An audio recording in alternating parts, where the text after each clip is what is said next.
hal qof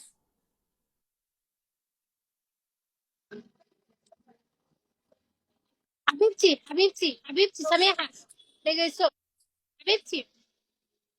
قلبي ha ooyin horta ifiiri fiiri horta jaahilad inaad tahay qofkaas waalid see ku keentay inaad caysid jaahilad inaad horta tahay ku taasaa qaldan lambar 1 ku qaadatay taas way qaldantay aniga taas way ku ilaahay qaldantaa aqoon hooyo sister waana cayn karaa waalidkaaga madaxayga dhaaf walaasha laakiin culadka aniga aniga hooyaday igumay soo tarbiyeen iyo aabahay inaan waalid xataa waalidka hadduu ii naagta caynaayo hooyada cayda ayaa ligu tarbiyey inaan u jawaabin iska daa waalid aniga intaa meel usoo fadhiista acaaya iska daaye weliba haddana waalidka markuu qabri ku jiro oo ogtaa dhab ay ku siinaysaa waa ay maqashiin baan markii lagu leeyahay ama cillad kale wax kala samaysay ayaa baan la dhahaa horta sida lifeka loo xiro iyo hala kala saaro report horta qof markii lagu riboodo bababa waa la ribooda this is tiktok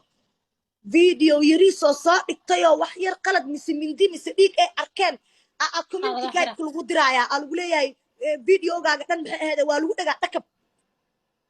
qof wax barataa iska dhigaysee oo si toosa isoo weerar taasaa naagnimo u aqaanaa de aniga walaalay ade waxaan u malayn horta basaboorna waan haystaa kenyaanna waan ahay dhagtaa inta ka dhow maraykan waan kugu imaan karaa adna xagga waad kasoo boodi kartaa inta waa igu imaan kartaa garoobaha ciyaaraha inoo ballami ciyaaraha inoo ballami aniga adiga nigti iska qasno taasaan dumarnimo u aqaanaa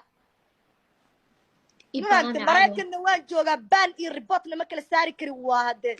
hada huwa khata carabigeygan ku tuuranaya afarta xabaa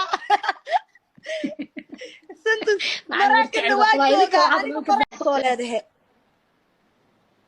maante koob xagga ii dhig horta waan ii kala saaray maraykanaan joogaa akaa xaxaadiso jaahilad.com aa tahay qatrooy adaan kula hadlooyaa ma fahamte adaan kula hadlooyaa jaahilad.com aa tahay maraykanaa joogtaa anoo afrika joogaana waxbarashada kaa qiimo badan oo kaana badiyo maraykanaa joogtaa baan iyo waxaa kala saari weyta report micnahooda anaa inta kaaga sheegooyo xagga ii dhig sokorta waa igu kacsantay iska kii dhegeyso ani waxa i wado qofta hooyada caysa i wado and there is no qofka sida xaq uu qaad ani dadka ciise qoraya madaxay maxaa ku wado ani waxa ay wadaa u sheega dadkan hal mar hal sameeyo hadal baby hadal aniga sameeyo iyo gabdhaha kale waa wada walaalahay ii wada sameeyeen sax